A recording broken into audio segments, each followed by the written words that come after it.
Hello everyone, আসসালামু আলাইকুম। কাজের প্রেশারে দেখা যায় আমার খাওয়া দাওয়া ওইভাবে ঠিক মতো হয় না। সো আমার কিন্তু নিউট্রিশন এনার্জির দরকার হয় অ্যান্ড একটা হেলদি ফুডের দরকার হয়।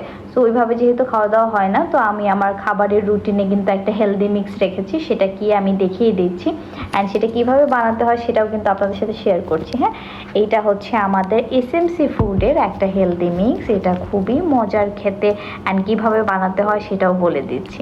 আমার বাসায় যে ফ্রুটসগুলো ছিল সেগুলো দিয়ে কিন্তু আমি আজকের এটা রেডি করব। সো আমি কিন্তু অলরেডি একটা, এই যে দেখো, খেয়ে এটা শেষ করে ফেলছে। হ্যাঁ, ইটস অলমোস্ট ফিনিশ, অ্যান্ড আরেকটা চলতেছে।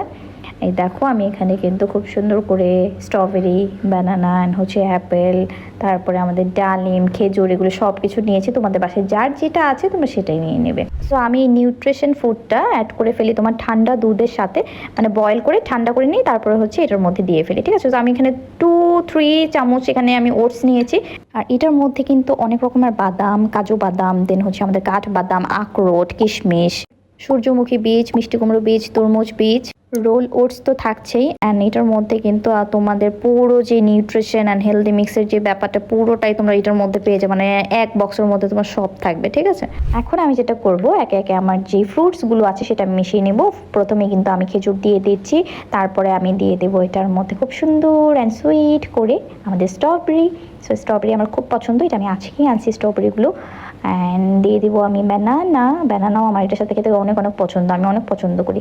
তারপরে আছে আমাদের খুব সুন্দর কালারফুল ডালিমি। দেখো, এইগুলো দিলেই তো জাস্ট এটার লুকটা চেঞ্জ হয়ে যায়, খেতেও যে ভীষণ মজা তোমরা খেলেই বুঝতে পারবা।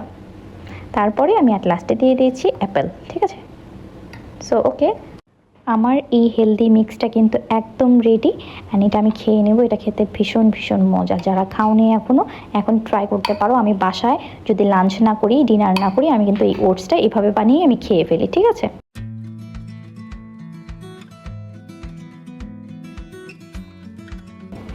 সো ইয়েস, টাটা অ্যান্ড আল্লাহ হাফেজ।